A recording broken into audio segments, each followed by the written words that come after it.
समस्त जीवों के बाहर तथा भीतर स्थित हैं।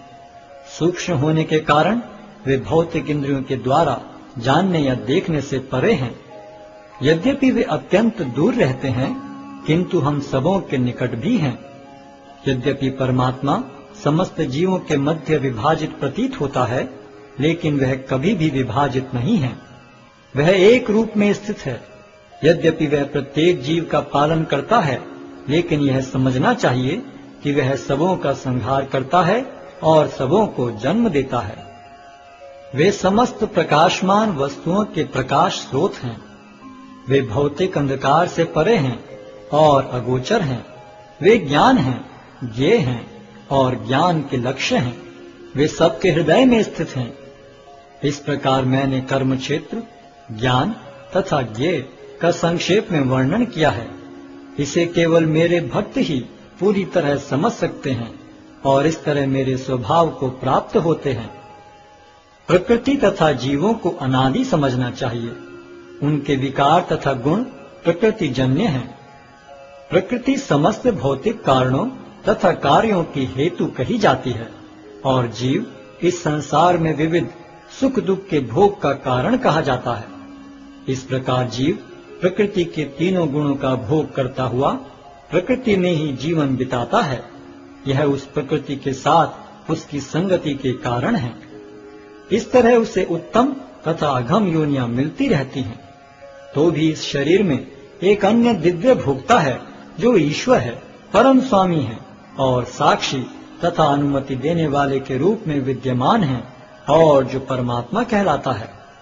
जो व्यक्ति प्रकृति, जीव तथा प्रकृति के गुणों की अंतर्क्रिया से संबंधित इस विचारधारा को समझ लेता है, उसे मुक्ति की प्राप्ति सुनिश्चित है।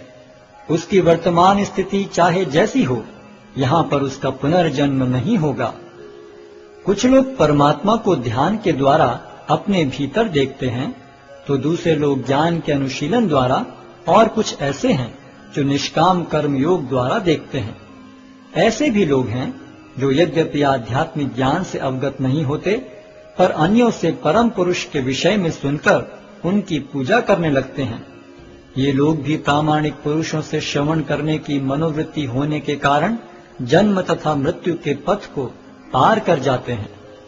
हे भरतवंशियों में श्रेष्ठ, यह जान लो कि चर तथा अचर जो भी तुम्हें अस्तित्व में दिख रहा है, वह कर्म क्षेत्र तथा क्षेत्र के ज्ञाता का संयोग मात्र है।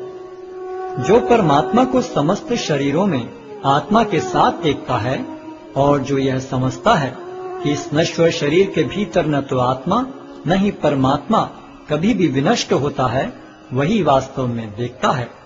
जो व्यक्ति परमात्मा को सर्वत्र तथा प्रत्येक जीव में समान रूप से वर्तमान देखता है, वह अपने मन के द्वारा अपने आप को भ्रष्ट नहीं करता।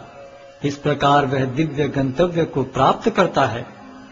जो यह देखता है कि सारे कार्य शरीर द्वारा संपन्न किए जाते हैं, जिसकी उत्पत्ति प्रकृति से हुई है, और जो देखता है कि आत्मा कुछ भी नहीं करता, वही यथार्थ में देखता है।